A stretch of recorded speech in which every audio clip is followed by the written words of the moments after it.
Yo, this is Bobby Wine, straight from Uganda. Wape Uganda.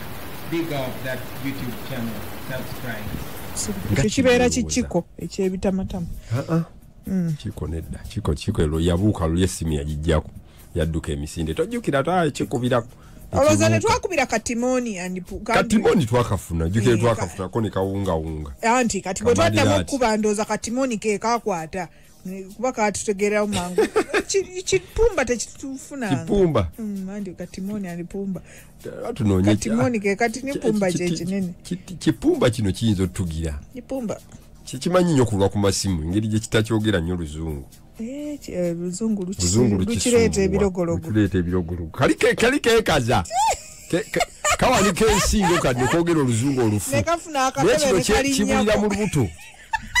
Ketumbikiza mu lubuto ne kigenda. Naye bwe banakwatira konze mmezi tebalina we bamfunira. Gwagambye mu kalike katimoni. Timona ndipumba. Kino kye kipumba. Nze byogedde. Era yansanga Bukatunyo wabula. Wala beera wali entinde wa mama we. Mbaleta muterevu mu lujja lwa mama. Tamina gye munfunira muswad.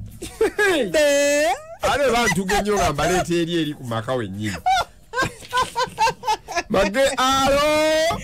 Wabano embuzinzo batwalaganya. Naye nadda ojjukira wano. Ndi twamukubira. Kana akakiga. Ani? Alex akutwaka unza lwakuba ntwetaaga ntumudamu anko musawa ya lockdown eno maye kati sawa eno nzibu omuntu akuwaddiru amuunza dda essaawa eno omuntu akuwaddiru y'okusindika ekigaali nagamba olinawo omutwalo kabaata oluzungu lumukuba tteke kabaata omanyi basimanyi bakibe kumujja abasinga tebaasomako nnyo omanyi amoti nayinza okuwayo abasinga ebitabo ate Salvador abasoma obala byemu baba comedian Alex naye yali mu bya computer ebyo webiti IT aleka kayimo lwa IT kayinyamu Oluzungu bana aba comedian abakola ko Oluzungu ayika byasoma asomako naye bana aboogera Oluganda bano bafunyo waliwo nayagala okulya ennyo ani ebyo byakulya yani Taata Sam oyo tuzijukira twamukubirako n'atuzuula mangu naye ate nkakasa nti musawa ya lockdown eno okubira Taata Samu n'agikwata ate n'agwa mu bikopo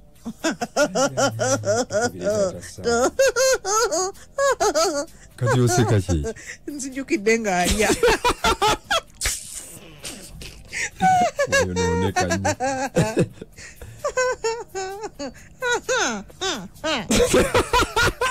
wakola na biki bino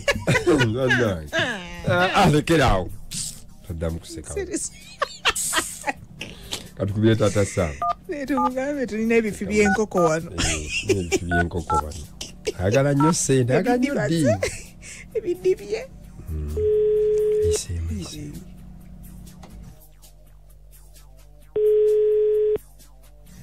naye gwe omutandika Hello?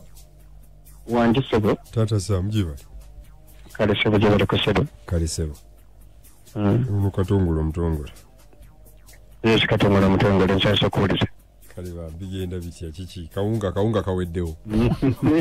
Kawunga nkyayina woko. Badde nyakuleetera kawunga bangambye kaweddewo. Nkyayina woko. Waliwo abali mu byeyo soko woyitira okujja eno. Bampeerewere olutuukira eno kajja bbaka kakuweddeko naawe. Omanyi ngenda nga bagaba bemanyi ba comedian banga abali obubi nemba wawaayo kaceere nga bakaceere kati. Onale bwenzi sinaba kutuuka awo nja kukubirako nga bitabusi.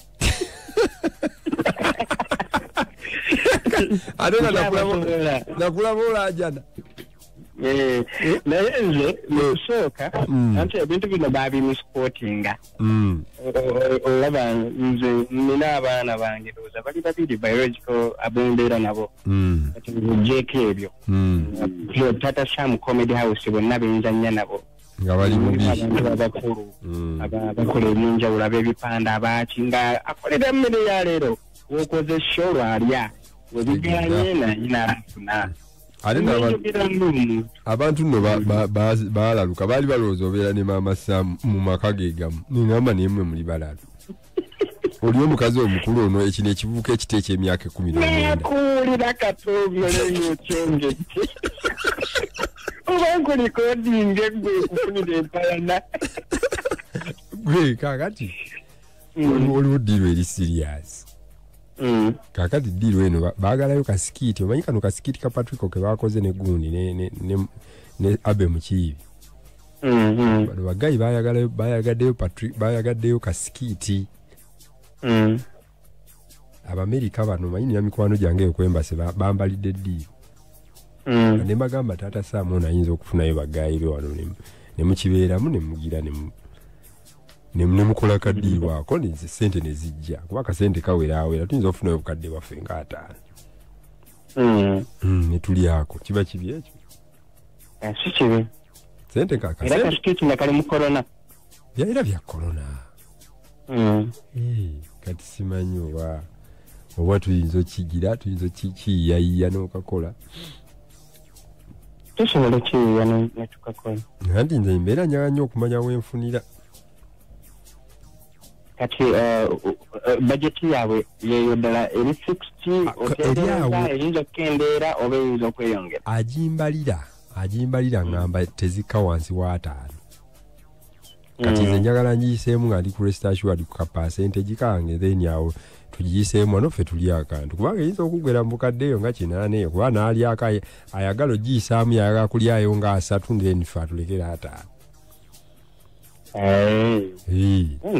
sudiru nungi ate embeera etalimu mirimu gya kukolebwa zibeera ddiru olaba newebeera ebintu bitambula bulungi omanya nti munnaffe honalebo Katongola asigazzaako akasente n'aleesa eddiiru netusigazaako so I think kati kyenina okukola nga nze ina management sobola okuwa enamba ya manager netwogera naye oba nemwogera naye nemulaba nze omulimu ogwange omukulu nsobola okuwandiika script yaffe ennungi and then we do something better kati anti omanyi wano bazze wano gayi yazze wano n'oyo omukyala akimanaginga ku lower level omukyala atambula nabo batambula nti ab'embasi bo batambula kati addaze wano ku radio kati gayi kyali wange era be banfunya ne visa ogenda mu America luli wena genda kati azze wano n'omuzungu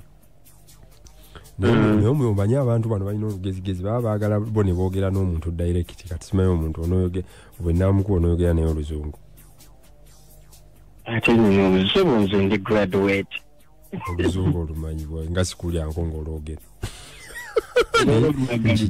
nkijereze mbeera yalantambenga lufuumuka luki mukuweemu kyogamba mwogeremu oluzungu tova nokusimu sokoli mpamu edakika tovaako hello madam maybe you would come and you talk to him because we've already talked, so maybe you can talk to him and confirm. It's the one I told you about. It's called Taata Sam. Oh yeah. Also let's get. Okay. Oh, hello? Why? Yeah. Koli. Nkwende. Uno gira naye. Hello. Hello. Hi. How are you, Taata Sam? I'm fine. How are you? I am okay. My name is Caroline Mendes. Yes, and I work with the United States Embassy here in Kampala.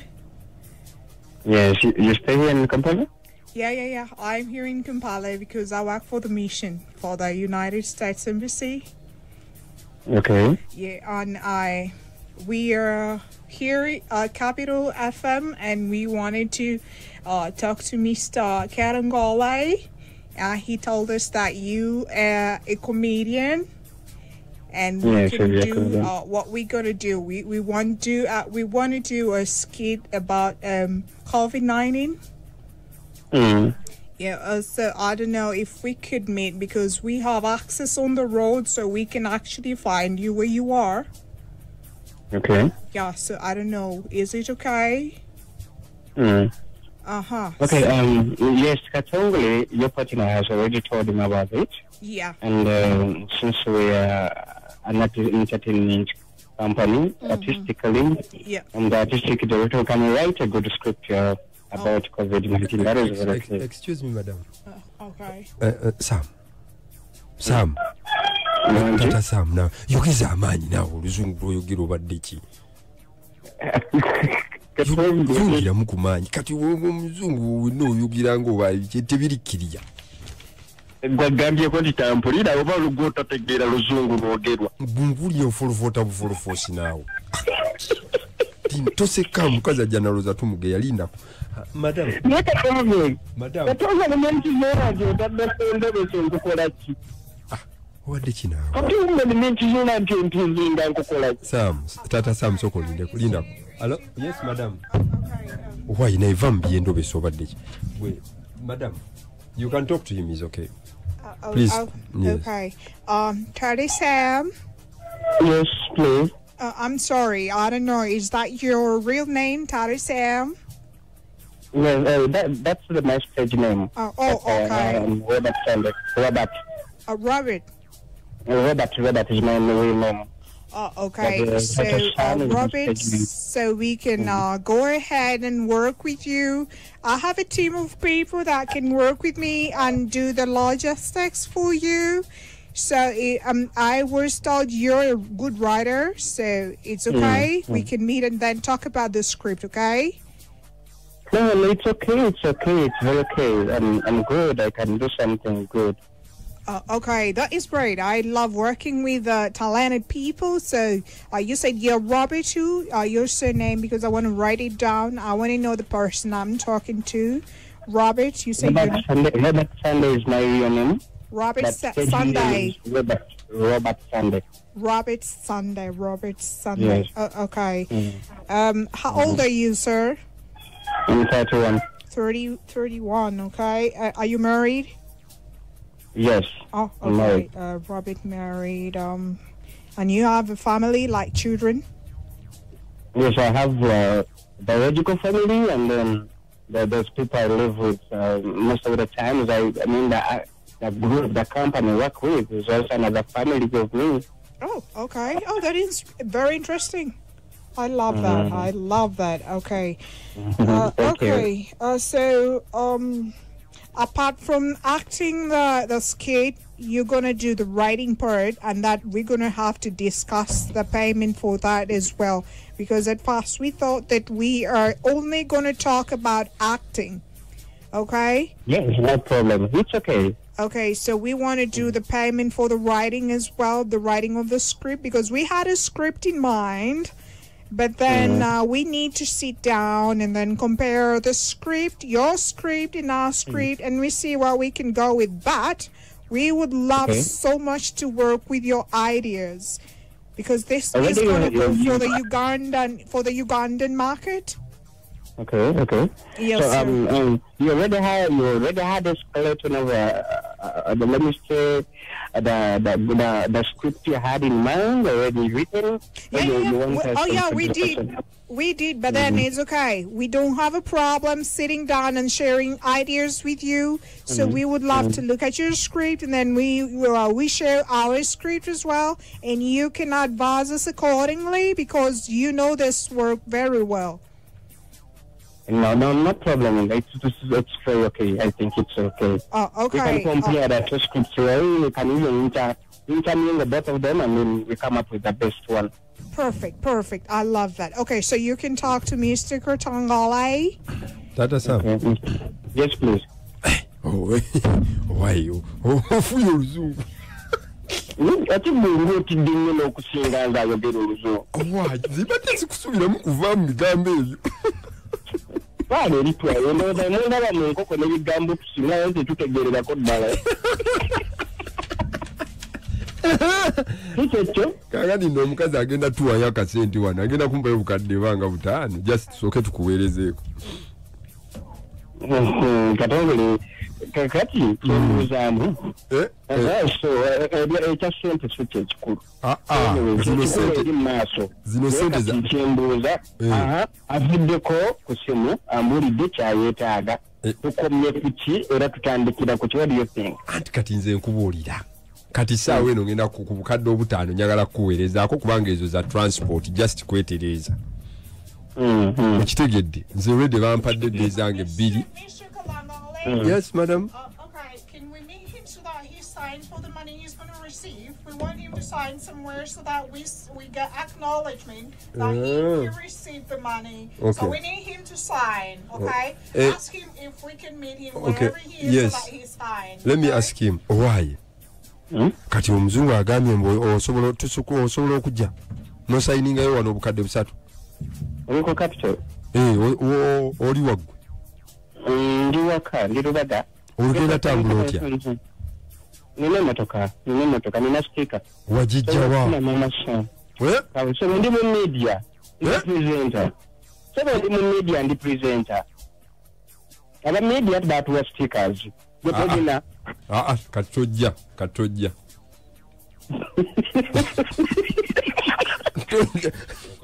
Ono buloka nga mukambu. Tekujjabyo zanyire. Kakati. Kati bayagamba. Toddamu mumanyira kubanga oli ku biiti tukukutte wano nze nino sali kwegamba oyagala nnyo ssente abantu bano bakubira dde essimu naye oli awo tuyina amagezi mu gutwe tosobola ddala kutegeera nti omuzungu ono wali oyogeddeko naye kusonyiwa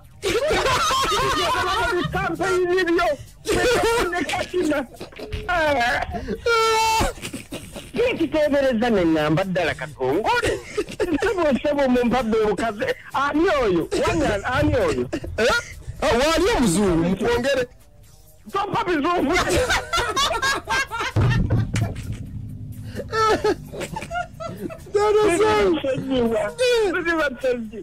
so emiliyoni 5 otandise n'okuplaningako ogenda kumaliriza ennyumba kwegamba nettaka ogule katongole muntu mukuriye jeno nosubiza muno sente ezo nanotandika okumufuna musawa ya lockdown eno wena noyogera emyaka gyo amannya go mubadde mwekumpi kuyamba photocopy nga national id gye nayo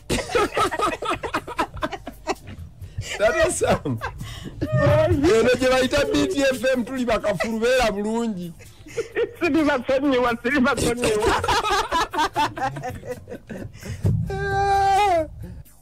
You got it. I told you. Y'all can't get me, babe. You got it. You want me, I'ma get you, babe. Hey, I said that. You sure about that? I'ma get you anytime. I just swear for your dad. You know I love you, baby. And I love you, babe. Mugamba mutya mikwano gyaffe tubaagala nnyo mwebali eddala mwebali kutugoberera bane mwe musinga era tubeebaza nnyo era tubaagala nnyo so tuze wano okubategeeza nti kye twabagamba oba bulijjo kye twabagamba comedy ali ready era nga tutandise okumuteekayo ku channel yaffe ewaffe Uganda TV tutandise okuteekayo comedy wa njawulo alimu ebika bya mirundi 3 era nga ku Lwokusatu ssaawa 10 tuteekayo comedy asooka comedy owokubiri tumuteekayo ku Lwokutaano ssaawa 10 comedy omulala addako tumuteekayo ku Sunday essaawa 6 ez'emisana so gendayo obeere ng'olaba comedy oyo tukubuulira amazima nti ogenda kunyumirwa era ogenda kubanga ovaako stress comedy agenda kubalako stress binyuma nnyo gye twagala okugamba nga bwe tuwagira wano mu bintu ebirala so mugende ne ku comedy oyo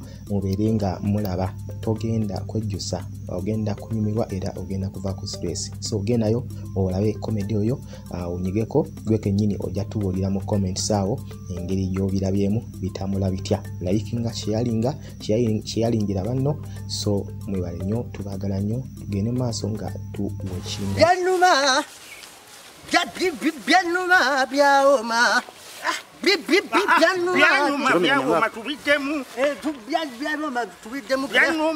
byanuma byaoma tusaba lupuutiti byanuma tubiddemu byanuma nkitegeeze kati awo ngena nkitegera bonawo bw'oyigiriza omuntu obeera mukombe olina okuyimba obulungi oluyimba lw'abandi nze togenda kundepukanya n'abapoliisi kati kiriki kati byanyuma byawooma byawooma tubiddemu